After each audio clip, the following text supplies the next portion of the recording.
WCLN 1170 Radio and Cable Channel 16 are pleased to present We Should Know, hosted by J.W. Simmons, an upbeat, informative look at people, places, and issues facing our community. This education-based analysis of issues will remain positive and informative as we consider closely what we should know. Ladies and gentlemen, welcome back. We Should Know is on the air Tuesday, 2:30 to 3:30 each and every Tuesday. We thank you for tuning in and appreciate your comments from our last show and previous show. Also, your suggestions for folks you would like to see us get on and have a conversation about. Various topics. I do appreciate that, and the email address is weshouldknowedu@gmail.com. Coming to you on WCLN Radio, Star Communications Channel 16, summation in the Sampson Weekly newspaper. Today we're talking about weather. The best person in North Carolina I know of to talk about weather is somebody from the National Weather Service. Nick Petro is with us. Nick, thank you for coming back, and you're a coordination meteorologist at the National Weather Service out of Raleigh, North Carolina. I'm going to give folks a little bit about your background. You were originally from Pittsburgh. You went to Penn State University, received a degree in meteorology in May 1997, and went to work for the National Weather Service in February '99. So, yeah, that was a quick move for you. Newport, North Carolina, from there to Tampa, Florida, Flagstaff, Arizona. Now you're in the Raleigh, North Carolina forecast office. Good. Thank you for coming in today. JW, thank you so much for having me. It's a pleasure to be here. Well, you always represent the National Weather Service well, and it's always good to have you back. We are at that time of year in North Carolina, and I know we've talked about this before, but we've been very fortunate over the past few years to skirt that major impact of hurricanes off of our coast. You guys tracking those things are usually key and on point. I want to kind of open with kind of explaining to us, if you will, a big picture item. The National Weather Service is, for the most part, is kind of the major feed and radar information center for all the weather reports we get from whatever TV station or radio station. You guys are the ones in the background making that happen. Is that a fair statement? Absolutely. I mean, let's think about, in order to make a prediction, we have to know what's happening right now. Mm-hmm. It all starts with data collection, analyzing that data, looking at what's out there, and getting that big picture assessment. So absolutely, you know, weather really has to do a lot with just having that information, and the National Weather Service is an important part of that information. You know, NOAA, National Weather Service, we have the satellite networks, we have the radar networks, we have surface observation, we have all of these observational tools that help to paint the picture of what's happening in the present, because what's happening right now is the foundation of our ability to predict what's going to happen tomorrow. So talk to us about, now we know that we're within, there's like a couple of different grids that listen and watch this show in several different counties in the eastern part of the state. And in fact, part of Wake County even picks us up. But there's the grid out of Raleigh, then there's one in Wilmington. Both of these areas have individual radars that work off of a different kind of National Weather Service Sure. entity. So how does that work, and how does that information come together collectively for somebody that's listening, say, to a TV station, WECT in Raleigh, or maybe RAL or NCN or whatever Sure. in the Raleigh-Durham area? How do you work that information together to get accuracy? Because typically a lot of folks in this area may not pick up WECT. Absolutely. So when you mention this grid, we're referring to the different National Weather Service offices mm-hmm. that are make up the network of the bigger picture of the National Weather Service. Each National Weather Service office has an area of responsibility called our county warning area. Our office in Raleigh, we have the responsibility for 31 counties in central North Carolina. We have offices in Wilmington, North Carolina that cover the southeast part of North Carolina and northeast South Carolina. We have offices in eastern North Carolina that cover the Outer Banks, the coastal waters, and basically areas east of I-95. And so you kind of get the picture that each office covers a section of North Carolina, but we all work together to paint a seamless picture, or what we call a grid of weather elements. So that the users can be our core partners like emergency managers, first responders, the media. It could be the general public can go to our website and look at that data. They're pulling from that same database of weather. So no matter where you're at, or what media station you're looking at or watching for your weather, all of those sources can pull from the same database regardless of which National Weather Service office generated that weather information. In Raleigh, we paint the picture for Central North Carolina. Wilmington paints the picture for Southeast, and et cetera. But all those pieces come together to make a seamless national perspective. And it seems to me that over the past few years and even months to some degree, the technology has increased so much that there's so much detail and specificity in what you can identify. It's just phenomenal, because a lot of what folks see are on local TV network stations, but that's coming from your feeds, that's coming from your facilities. So you've got to interpret that data. You've got to then allow them to have access to that, and then they try to put it in language where we, the average folks out here, can get it. But when it gets down to actual crossroads where a tornado may be, sure, that is getting extremely specific. The data now, thanks to technology, increased computer speeds, the resolution of that observational data is getting so much better now, where, as you pointed out, we can zoom down to that neighborhood level. And that's important, because certainly, when it comes to issuing warnings, whether it's a tornado warning, flash flood warning, we want to try to minimize as most as we can those folks who don't need to get the warning. We want to really try to focus on those who really need that. And largely that's all helped along by technology and the ability to speed up the computing processes. The data that we take in, imagine the atmosphere is deep and wide, it covers the whole globe. And we pull in a lot of data points. We pull in the surface observations for each location that we have the data of the instruments at ground level. We also launch weather balloons, and we're collecting weather data throughout the depth of the atmosphere at thousands of locations across the country. We have the weather satellites that are remote sensing the atmosphere. We have radar data that's sending out pulses of energy, waiting for that energy to come back. That energy is sent back by raindrops, snowflakes, hailstones, the precipitation particles.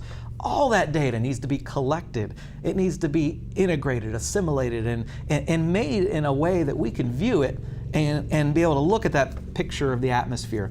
And thanks to the increases in computing power, we can ingest all that data, process it, and make it available for not only National Weather Service use, but for our media partners and for the private sector meteorologists. It's important that everybody has access, including the general public. Nowadays, people can pull up all of those weather sources that I mentioned on their cell phone.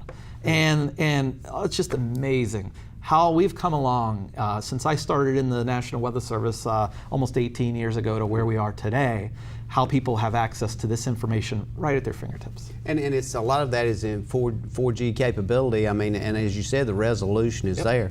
So what would you say, having almost 2 decades in this business, has been kind of the most paradigm shift moment for you? What have you seen happen that has kind of changed the way we do things and the way we perceive things as a meteorologist? The thing that I think was the biggest step forward was cell phone technology and distribution of our warning products via cell phones, namely the wireless emergency alerts. When I first started in the National Weather Service in 1999, our safety message, we do the same safety message then as we do today. Tornado warnings, flash flood warnings, severe thunderstorm warnings, winter storm warnings, you name all the warnings. We still do those same products today. But how did people get those warnings? They had to think about it. We always encourage folks, make sure you have redundant ways to receive National Weather Service warnings. Well, of course, TV, that hasn't really changed. People still get warnings on TV. People still get warnings on radio. But if you didn't have that television turned on when the storm was approaching, or if you don't have a no-weather radio, no-weather radio we had 15, 20 years ago as we do today. But if you didn't have those devices, or if you didn't had that TV or radio on in the background, you may not have known that there was a tornado approaching, or you may not have known that you were entering in a flood-prone or flood-affected area. Nowadays, as of 2012, when wireless emergency alerts started, now nearly everybody is getting those warnings. So the distribution of our warning products and the awareness that there is severe weather approaching, that has made a world of difference. Well, and I think that for folks listening to understand exactly where we're at, if you think back, and as I recall, you can correct me on these dates, I think it was 1955 when Hurricane Hazel came through and destroyed a large portion of the coast of North Carolina and came literally through the, probably close to where we're sitting. That was a huge moment, but compared that same storm today, it would be in probably the trillions of dollars simply because of the population. That has significantly changed too, as where people have located the structures and facilities and the numbers of people. Oh, absolutely, yeah. With more people living in coastal in coastal regions, more people are at risk. So again, that goes back to the importance of having a severe weather plan and knowing your risk. And because regardless of if we live in a hurricane-prone area or a flood-prone area, a tornado-prone area, winter storm-prone area, regardless of the weather hazard, we're all prone to some type of hazardous weather. Folks need the first step in safety is to know what their risk is, because if you don't know what you're prone to, how do you prepare for it adequately? So that goes to the severe weather safety message. We encourage folks every season, every year, to build a severe weather plan and to prepare for the upcoming season, whether it's the hurricane season or whether it's prior to the upcoming winter storm season, whatever the case may be. But as you pointed out, along the coast with folks, have more folks living along the coast. Yeah, I mean, definitely those folks are going to be prone to the potential hazards when a tropical cyclone approaches. But there's no reason that folks should get injured or killed, because we have the data and the information to let folks know it's coming. And as long as folks are prepared and know what to do to take action, lives can be saved. Well, we're going to come back and we're going to talk a little bit more about those plans and the importance of those. We're going to take a break. And as we come back, I'll kind of encourage folks to call a friend and stay tuned, because we're talking about issues that could possibly save your life, save your property, and preparedness is going to be one of the big parts of the conversation today with Nick Petro, who is a meteorologist with National Weather Service. We'll be right back. You're out for an evening on the town. Finally a chance to relax and forget that you left your front door completely unlocked. Fortunately, you just installed a security system from Star Communications. With just your cell phone, you can check on your house, lock it down, light it up, and get back to relaxing. You forgot to put Buster in his crate. Unfortunately, we can't help with that. Security and automation from Star Communications. Call today to find out more. Ladies and gentlemen, welcome back. I want to thank you for being with us today. We're talking about severe weather. We're talking about damaging weather. We're talking about things that you may need to know that could save your life given a certain weather situation. We're talking with Nick Petro. He's the warning coordination meteorologist at the National Weather Service out of Raleigh, North Carolina. And Nick is also responsible for carrying out awareness program designed to educate the public about severe weather hazards and preparedness for the protection of life and property. Huge task, Nick, when you think about that, because a lot of our emergency managers in the counties in North Carolina, a lot of folks on the state level with the governor's office, with the emergency management folks out of Raleigh, are keenly aware of a lot of things that we're talking about. And sometimes I find myself getting caught in that little glitch that, well, maybe once a year, we talk to Nick at the National Weather Service. We'll kind of get people up to speed because it's, quote, hurricane season. And hurricanes are a big concern, and I know you guys track those. But it's really a 12-month, 7-day-a-week, 24-hour-a-day alert, a mental alert. And as you were pointing out, it could be anything from an ice storm to a tornado or hurricane. Oh, absolutely. I mean, we look at recently we've had flash flooding instances. We've had wind damage from thunderstorms. And when you think about it, there's certain elements that kind of tie it all together. So, in a hurricane, you can have flooding, you can have wind damage. Well, you can have those elements, those hazards, those threats outside of the hurricane individually. So, whether you're preparing for the hurricane season or the winter storm season or whatever the case may be, the spring severe weather season, the actions you take and the plans that you put in place can save you and your family regardless of the weather hazard. So what I mean by that is the process for developing a family safety plan or a business safety plan or a school safety plan is the same, regardless of whether it's hurricane season, winter storm, or spring severe weather. Oftentimes, and we talked about this a little bit off air as well, you'll turn on your favorite channel, whatever your network program is, to pick up local news and those kinds of things. And you will see the news folks do the news brief. Then it comes time for the meteorologist, whoever that person may be. And we don't really, I think, recognize that that may just be the most predominant concerning part of that whole news program is what the meteorologist is fixing to tell you. Sure, absolutely. I mean, that is the first step in severe weather safety and readiness, is knowing what's coming. Let's get back to the device capability now. There's a number of apps out there that folks can go to. I know the National Weather Service has an app.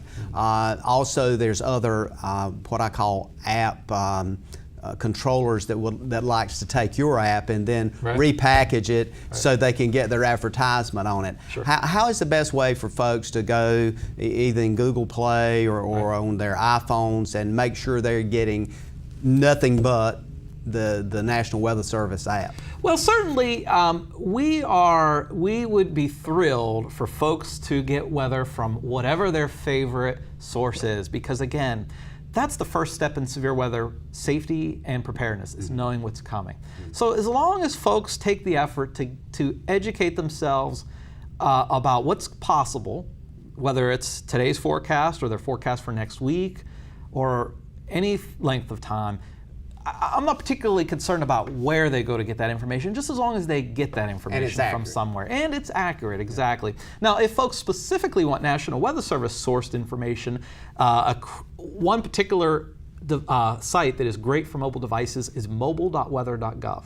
And that's real easy to remember, weather.gov, and then just add mobile in front of it for your mobile device. If you're on a laptop or a standalone PC, weather.gov gets you to our site. If you're on your mobile device or tablet, mobile.weather.gov. And that acts as sort of our apps. So definitely some great information there, current information about hourly forecasts, about weather safety, a wealth of information to keep folks safe.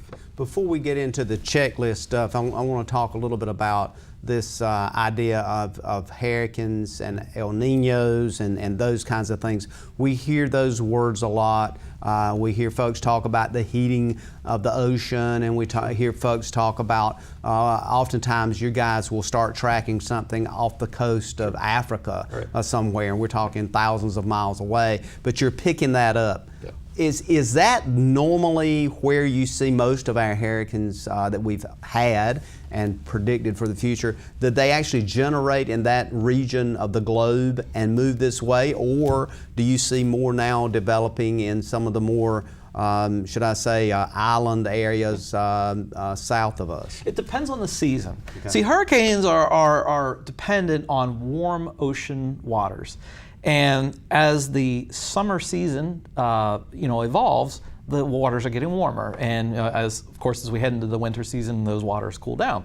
So typically, during the beginning of the hurricane season, of course, runs from June 1st through the 30th of November. So, in the beginning, let's say the first month of the hurricane season, June, and towards the end, November, the warmest waters are found closer to the U.S. mainland, in the Gulf of Mexico, the Caribbean. It's those locations where the water warms up the fastest first. So at those times of the year, we're looking, as I say, closer to home, so to speak, for tropical storm and hurricane formation. Then, as the summer evolves, as we get into July and August, and the Atlantic basin begins to warm and spread eastward, then we look to expand. That hurricane and tropical storm formation zone expands.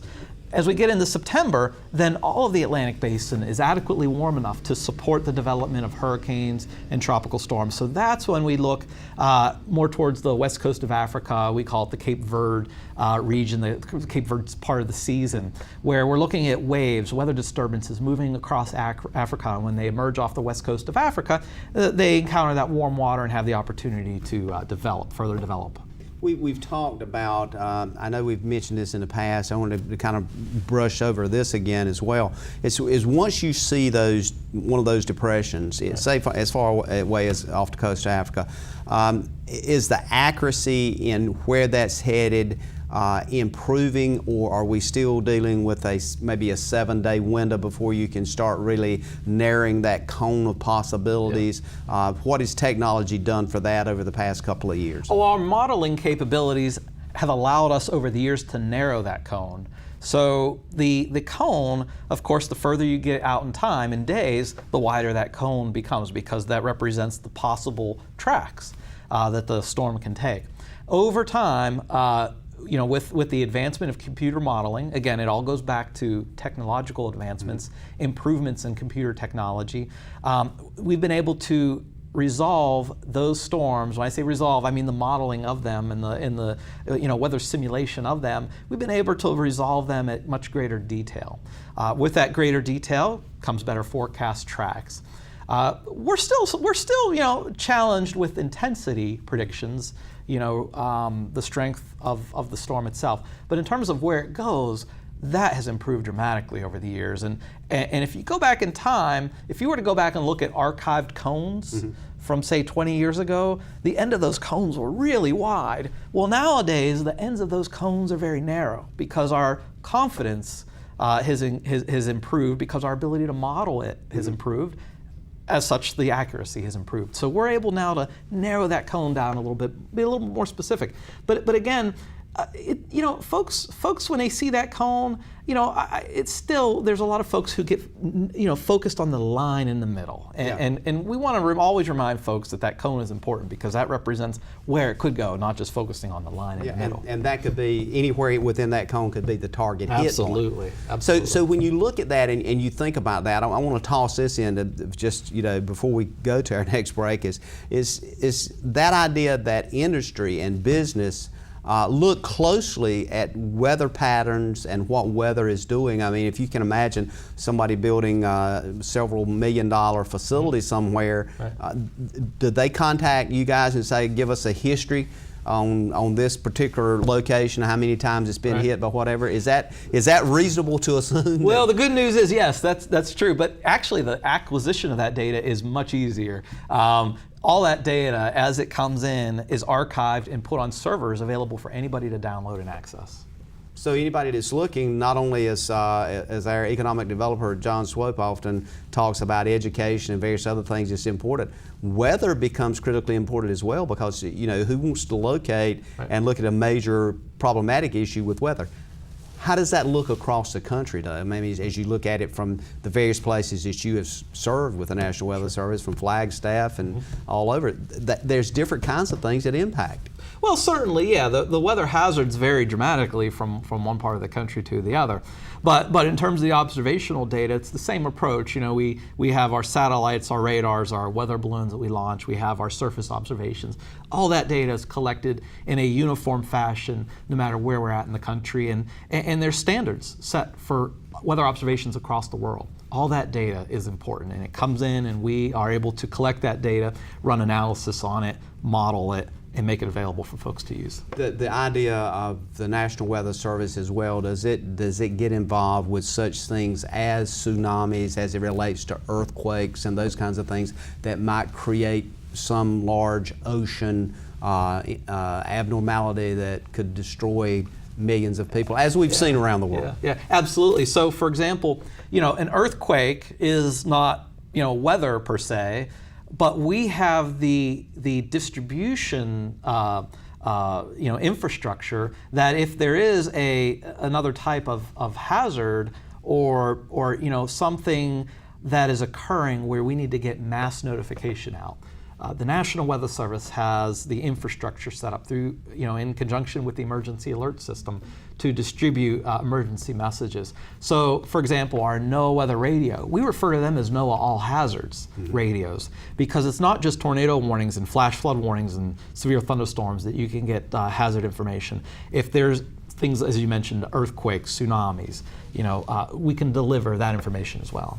We're going to take another break. We're going to come back and continue that conversation and possibly get a little bit more in detail on that preparedness plan. Ladies and gentlemen, we'll be back in just a moment. We're talking with Nick Petro of the National Weather Service, a meteorologist. We'll be back in one moment.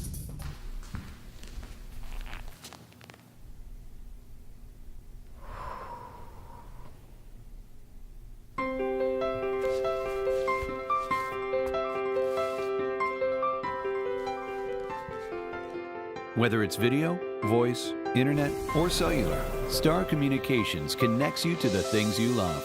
It's what we do and have done for over 50 years. Star Communications, your local technology company. Ladies and gentlemen, welcome back. We're about halfway through the show today. We want to thank all those folks at the radio station that mentions us each and every week. The morning show with Grandpa, Nolan Z, and the old man.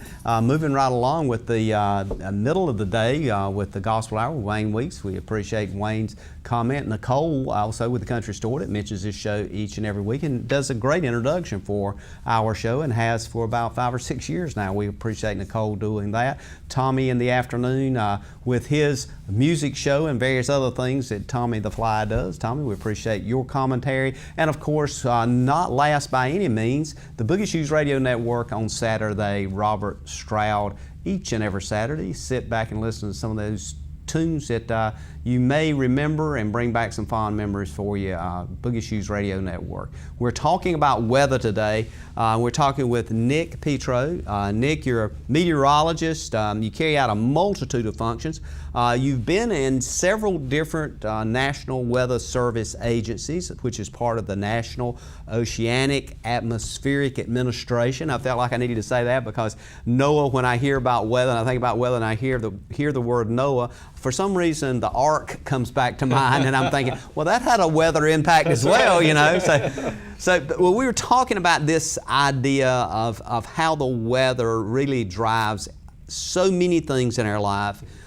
What we do, when we vacation, what's the best time to go on a vacation. Even if you make vacation plans and it's on the coast, or even if it's not on the coast, even in the mountains, whatever it may be skiing, you want to make sure that that vacation time, if it's on the coast, there's a lot of sunshine and you enjoy your trip. Or if it's in the mountains, you want to make sure that the snow is deep enough that if you're skiing, you can go skiing. So everything has a gradient with the weather around it. Absolutely. Weather, I mean, think about it. Everything's impacted by the weather. And that's actually part of our mission at the National Weather Service reads, protection of life and property and enhancement of the U.S. economy. Imagine all those things you mentioned, weather and the economy is so closely tied. And that is a big portion of our mission. And that's why we take the effort to give the best forecast that we can so people can plan for it.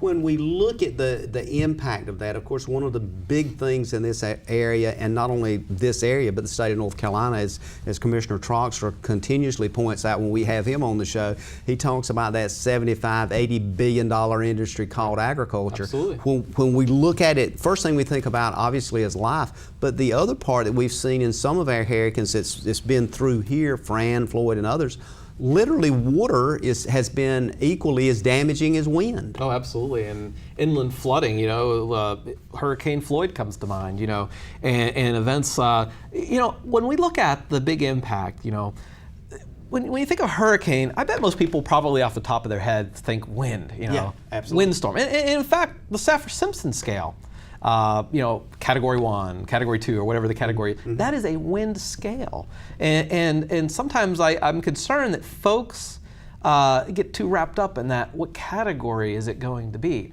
When in fact, the biggest danger does not come from wind, it comes from water. It comes from storm surge. Those that are along the immediate coast, if they're in the storm surge zone, lots of risk there and potential for injury and loss of life. Inland flooding, like we had with Hurricane Floyd. When the water system gets overwhelmed with a foot or more of rain, you have inland flooding situations. and a high risk for injury or loss of life. So, folks need to be aware and keep that in mind too. That even a hurricane on the low end of the category 1, category 2, or even a tropical storm for that matter, can still result in a major loss of life if it just sits and pours and rains and results in inland flooding, or if you have a relatively even a weak hurricane can produce storm surge. So if that wind swath is wide enough, or if that storm sits in one place and doesn't move, that can result in substantial storm surge. And so folks need to be ready and not take, I think this is an important point, is that folks, if you hear that there's a category 1 or even a tropical storm, don't just blow it off and say, oh, this isn't nothing, I don't need to worry about that. No, keep that in mind and prepare for a category 1 like you would prepare for a category 5. And I think one of the things you guys do as well is and you're in the background doing this. A lot of times we might not see you on one of these major network TV programs, but you're somewhere in the background feeding this information in, and they don't understand that the weather and the water part are connected together. So therefore, we'll see what just recently happened in the past few days here in Baltimore or West Virginia or even North Carolina, in which we've had some small towns that has just little 2 or 3 or 4 or 5 square miles of intense water.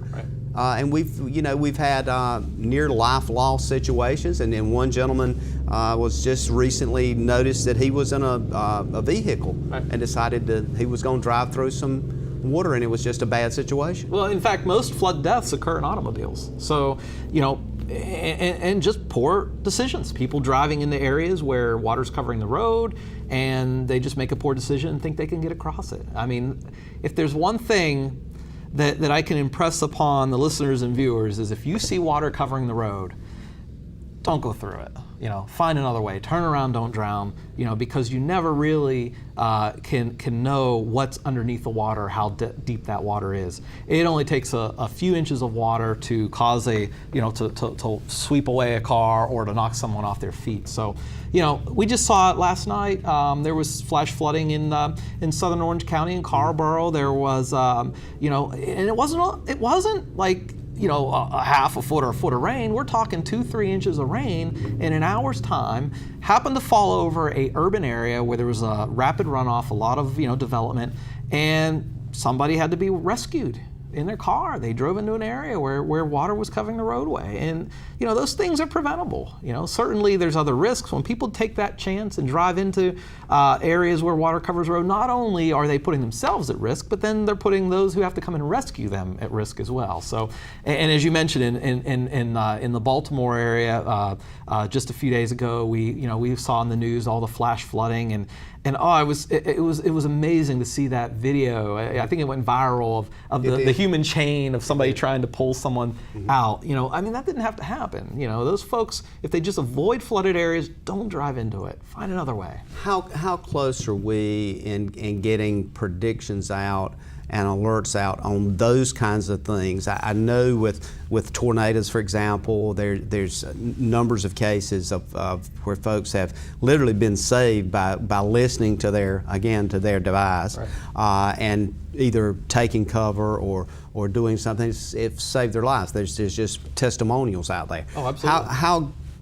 How are we doing in the flooding and water situation, the predictability of the amount of water in an area? Is that just not quite there yet, or how hard is that to do?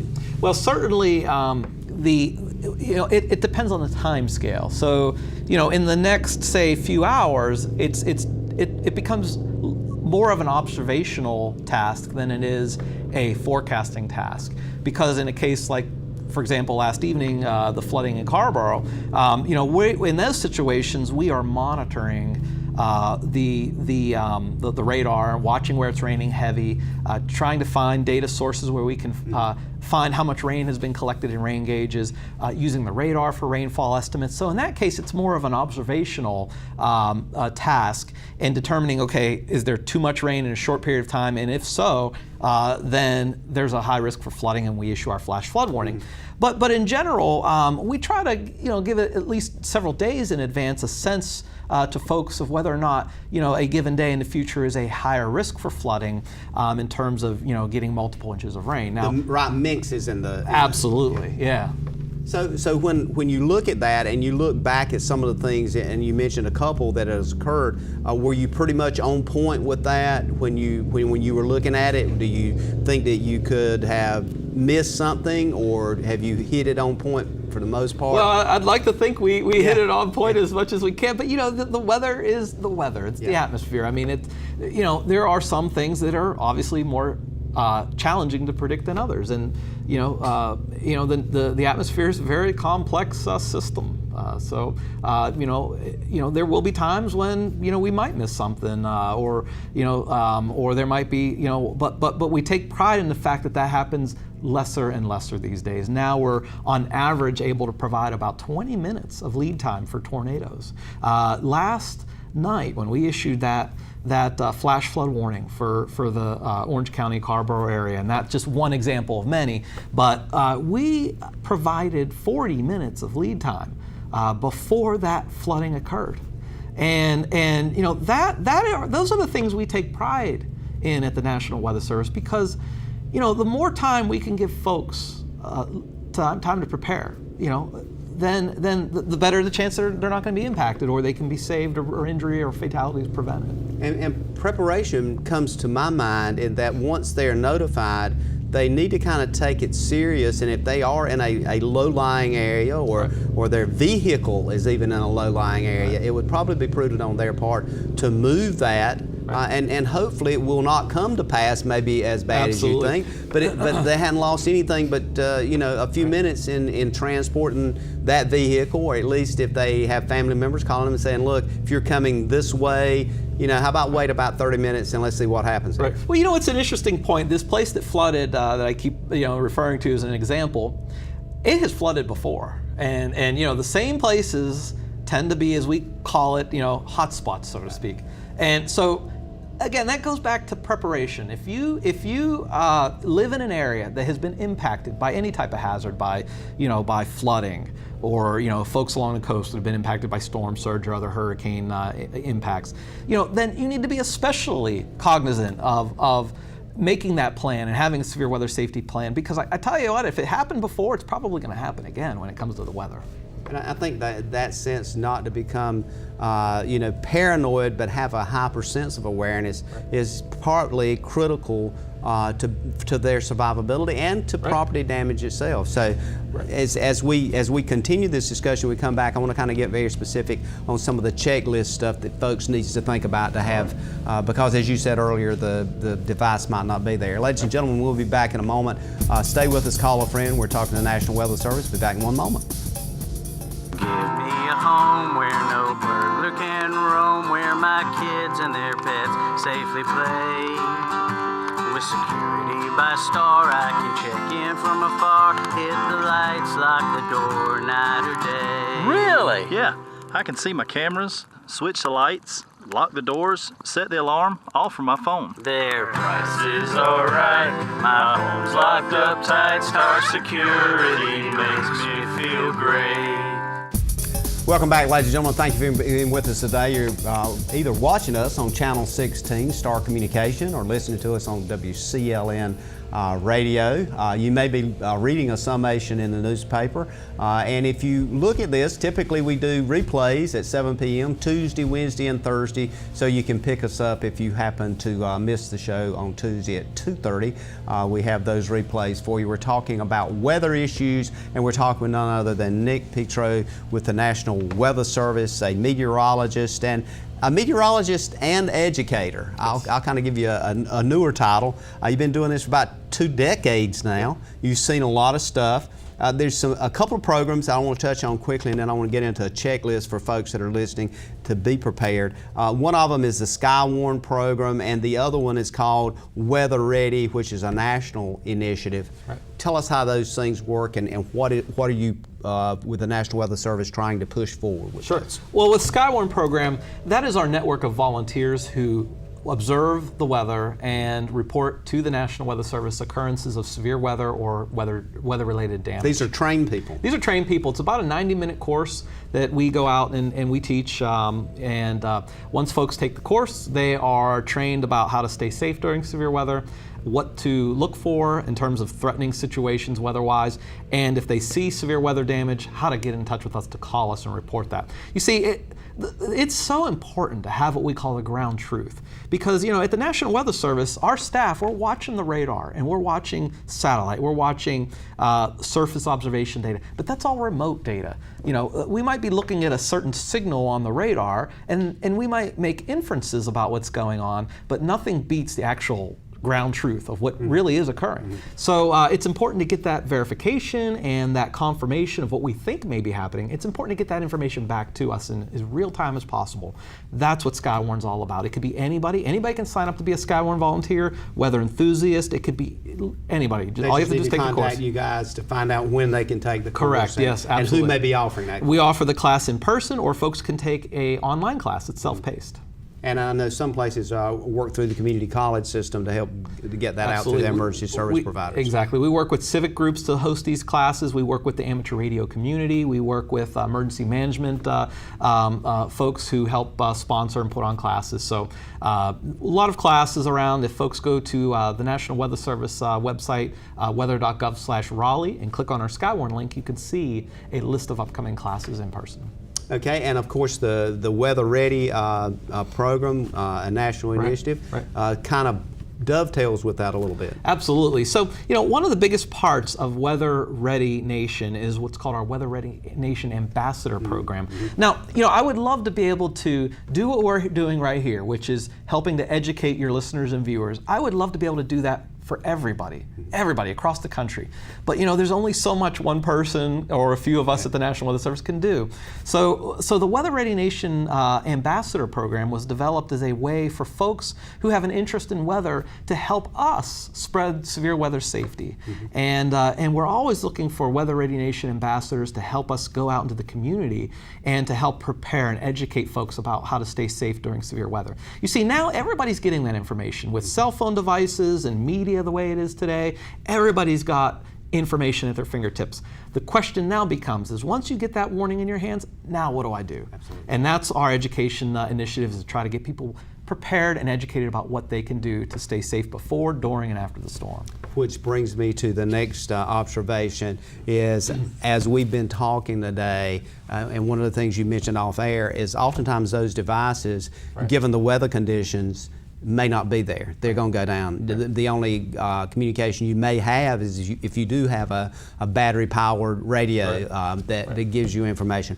What kind of things does a person need to do to have and go ahead and kind of be thinking about that now, prepared and available somewhere, either in a closet or something that's ready for the next month, 2 months, 3 months? Absolutely.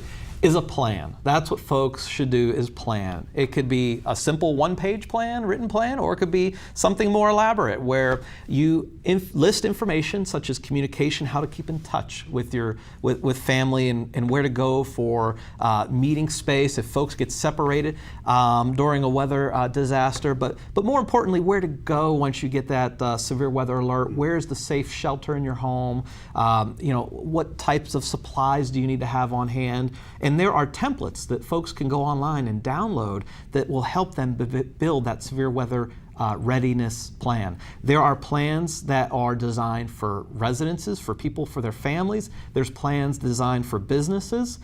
There are plans that are geared for schools.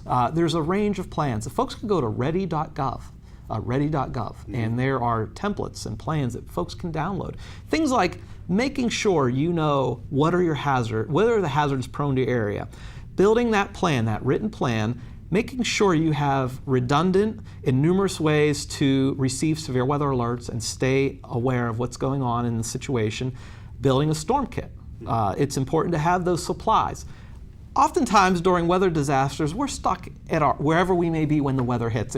Hopefully home, but folks may be stuck at work or whatever their situation. Maybe even in their car, unfortunately, if it's a winter storm. In a hotel. Exactly. So you want to have storm kit, at least for your home, and maybe one for the car in case you were to get stuck while you're out somewhere and a weather disaster hits. So at ready.gov there are not only templates for building a plan, but there's lists of supplies that would be good to have in that severe weather kit, such as batteries, water, stocking up on the supplies you would need if you're stuck in a situation and you can't get out and get those supplies. And weather radios, and they're so relatively inexpensive now that you can pick those things up, and you just need to keep the batteries. Absolutely. Kind of the NOAA Weather Radio Network, it's alive and well today, even though it's kind of old technology, even though cell phones, is the modern way. NOAA Weather Radio, we still broadcast to that, and that is still the most direct way to get National Weather Service watches, warnings, and advisories directly to you. And the beauty of that is the alarm system, is very loud. You could program that radio for the area that you live, so you only get warnings for your home area, and that oftentimes we'll get severe weather at night, and that's one great way to be woken up in the middle of the night when there is severe weather approaching your home. Yeah, because you may need to get into that safe area or get into that more heavily structured room in your house, especially if it's like a number of tornadoes we've seen that have been so devastating. One of the things that was interesting, and another quick question before we have to go to our last show here, is I found it was interesting in the package and I hadn't thought about this, but for families that have children, is to also have books, pencils, and paper for children. And I thought it was just so interesting because really, when I look back at some of the major hurricanes in which everything was shut down, the power grid was down, people had to revert back to like 30s and 40s during those days when you did read books. You read books to your children, you drew pictures, those kinds of things. And I thought how interesting that was. It's a humbling kind of feeling when you see what's happening. The other thing that we see happening oftentimes too on TV networks and radio as well is the national broadcast system. It will interrupt, and I've got to ask you this question because I had a lot of people say, ask him this.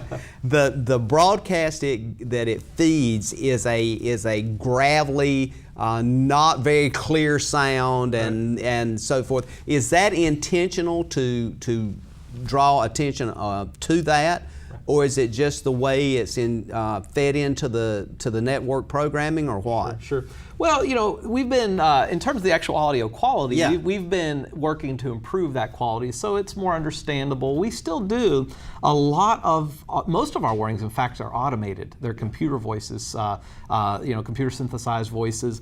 And in fact, just about a month ago, we had a weather radio upgrade of software in the voice that made that voice much more clear. That feed that you're referring to, that oftentimes during these weather events interrupts the television, that originates from our NOAA Weather Radio Network.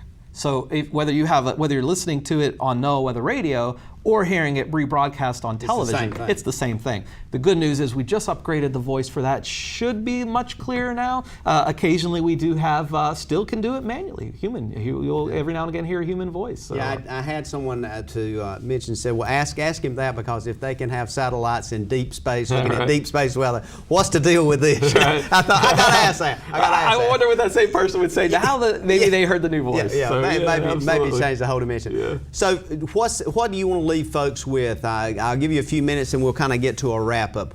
What's the burning issue, and what are you thinking in terms of going forward with the National Weather Service that you want folks to know, and how often do they need to refresh their mind about weather? Absolutely, and it just take time to think about the hazards that are common to your area and make that plan, really. Knowing what to do when that warning is issued, knowing where the safe place is to seek shelter. Folks need to just educate themselves. Ready.gov is a great resource. There's also the state of North Carolina, for example, has a great great preparedness and readiness app, readync.org. That's an actual app you can download. It has information about power outages and how to recover after disaster, where to get information about shelters, how to build a plan. So just having that information at your fingertips is good because again, you never know when that weather's going to strike. So certainly being prepared can save lives. And contact your local emergency management folks in whatever area you live. I would not even think about mentioning where shelters may be open, but they know where the shelters are, Absolutely. but they may not be open, so you'll have to listen for them to tell us where those shelters are open. That's right. So as we look at that, the big thing is the plan. Be prepared at any time. Whether you like it or not, weather is going to affect your life every day you wake up. And there's no reason we need to be harmed, injured, or fatalities if we take the time to know what's coming and be ready for it. But we could be reassured also, we got you guys in the background that's got expertise, and the technology continues to ratchet up in the specificity of what you can give people. It's amazing what I've seen in the last 20 years, how we've come along. I could only imagine what the next 20 years is going to do to our weather observation and prediction system. Well, I certainly hope you're there, and I hope I have the opportunity to sit down and talk with you again in the next coming year. Absolutely. Thank you so much, Jim. Absolutely. Thank you for being with us today. We're talking to Nick Petro about the weather, National Weather Service. We look forward to seeing you again next week on the radio. And as always, we say God bless.